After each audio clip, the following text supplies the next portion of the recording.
안녕하세요. 교정 전문의 오경아입니다. 오늘은요, 예전에 사용하던 교정 장치 혹은 교정 치료 방법과 요즘 많이 사용하고 있는 교정 장치들은 어떤 변화가 있는지에 대해서 알아보도록 하겠습니다. 오쌤. 많은 분들이 교정 장치라고 하면은 이렇게 금속으로 생긴 교정 장치에 교정용 와이어를 묶어서 치아 이동을 하는 장치를 생각하시게 됩니다. 하지만 요즘에는 이렇게 철사로 묶는 방식의 브라켓이 아닌 자가결찰 브라켓이 나와서 이제 뚜껑을 열고 닫는 것을 통해서 브라켓과 철사를 연결을 해주게 됩니다. 이렇게 브라켓이 변화됨으로써 장치가 좀 더 간단해지고 조금 더 심미적인 치료가 가능하게 되었고요. 아무래도 치아 하나하나 철사를 묶는 것에 비해서 뚜껑을 열었다 닫는 것에는 조금 더 시간이 절약되기 때문에 환자분들 입장에서는 치과에서 입을 벌리고 있는 시간이 훨씬 더 줄어들 수 있게 되고 철사에 찔려서 불편한 일이 많이 줄어들게 되었습니다. 이렇게 치아에 브라켓을 붙이는 방법뿐 아니라 요즘에는 인비절 라인이라고 해서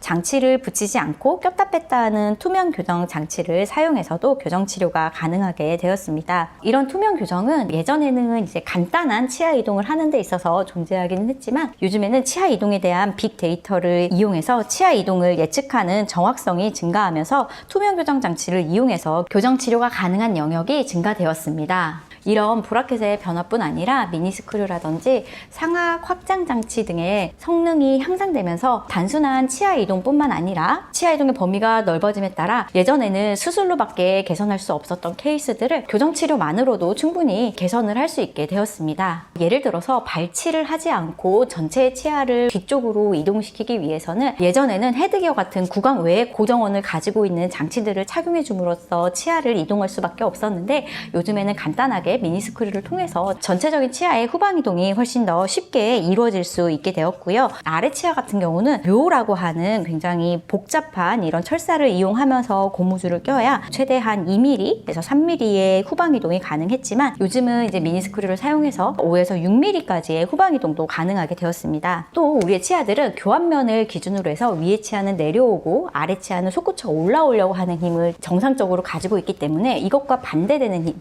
즉 위의 치아를 위로 올리고 아래 치아를 아래로 내리는 이런 움직임은 일반적인 교정 장치만으로는 얻기가 힘들었는데 이 역시 미니스크류를 이용해서 굉장히 손쉽게 얻을 수 있게 되었고 이런 이동들을 우리가 3차원적으로 조절해 줌으로써 같은 교정 치료를 하더라도 예전보다는 훨씬 더 양호한 교정 치료 결과를 얻을 수 있게 되었습니다. 위턱을 확장하는 장치는 예전부터 존재하기는 했지만 이런 장치에 미니스크류라는 장치를 같이 도입함으로써 성장이 완료가 된 성인에서도 위턱뼈가 좌우로 이제 확장이 되면서 조금 더 골격적인 효과들을 많이 얻을 수가 있게 되었어요. 그래서 예전에는 정말 수술로밖에 개선을 할 수 없었던 반대교합 환자분들, 흔히 일반인 분들이 주걱턱이라고 이제 알고 계시는 그런 부정교합의 분들은 이제 수술을 하지 않으면 이런 부정교합을 개선하기가 힘들었는데 위턱을 확장시키는 이런 장치가 도입됨에 따라서 수술하지 않고도 충분히 교정만으로 어느 정도는 개선이 가능한 절충 치료가 가능하게 되었습니다. 이렇게 새로운 장치들을 사용함으로써 결과적으로는 치아를 배열하거나 치아를 후방으로 이동시키기 위한 공간을 얻기가 훨씬 수월해졌다고 보시면 돼요. 그래서 예전에는 발치 교정으로밖에 치료할 수 없었던 케이스라 하더라도 비발치 교정이 가능하게 되었습니다. 오쌤. 또 장치들의 변화뿐만 아니라 교정 치료 영역에서도 많은 부분들이 디지털화 되어서요. 예전에는 처음 교정하시는 분들이라면 교정을 시작하시는 첫날 제일 먼저 하는 일이 바로 위아래에 구강 모형을 만드는 본을 뜨는 행위입니다. 하지만 요즘에는 구강 스캐너가 많이 보편화되어 있어서 이 정보를 디지털화 시키고 3차원으로 재구성시켜서 구강 모형을 만들 수 있게 되었습니다. 이렇게 디지털화 됨으로써 환자분의 불편감은 많이 감소했고 병원 입장에서도 각각의 모형들을 이제 보관하기 위한 모형실이 따로 이렇게 한 공간이 필요했는데 이런 물리적인 공간이 필요 없고 간단하게 데이터화 시킴으로써 환자분들의 임상 정보를 보관할 수 있게 되었습니다. 차트가 진짜 거의 창고예요, 창고. 그래서 맨날 차트 찾으러 다니잖아요. 아침에 차트 가지고 오고 그거 다 하나 잘못 꽂혀 있으면 난리 나죠. 차트를 그래서 누가 찾냐면 제일 베테랑이 찾아요.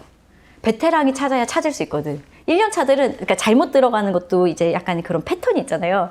이게 있는 사람들은 알아. 어디 잘못 들어가도 어디쯤 들어가겠다. 아 근데 또 이렇게 보면 또 많이 또 인력이 줄었네요. 그런 인력이 다 없어지긴 했는데. 아 주사일 어떻게 생각하세요? 또 우리가 이렇게 치아 이동을 3차원적으로 조절을 할 수 있다라고 하는 것은 조금 더 디테일하고 정확한 치아 이동을 계획하고 이제 그거에 대한 변화를 예측해 볼 수 있다라는 건데요. 이렇게 좀 더 세밀한 치아 이동이 가능함에 따라서 환자분들의 교정 치료를 진행하는 데 있어서도 진단을 할 때부터 좀 더 세밀하고 정확한 결과를 예측할 수 있게 되었습니다. 환자분들이 마음에 들어하지 않은 요소들, 예를 들자면 잇몸이 많이 보여요, 혹은 뭐 치아 각도가 옹리해요, 혹은 치아가 너무 쓰러져 보여요. 이런 각각의 문제들에 대해서 하나하나 타겟팅해서 개선할 수 있는 방법들이 교정 영역에서도 도입이 되었기 때문에 환자들이 원하시는 바를 충분히 만족을 시켜드릴 수 있게 되었습니다. 저희가 이제 교정하기 전에 문제 목록이라는 걸 만들어요. 우리가 뭘 고쳐야겠다라고 하는 문제 목록을 만드는데 그 문제 목록이 훨씬 더 항목도 많아지고 조금 더 세밀해졌다고 볼 수 있습니다.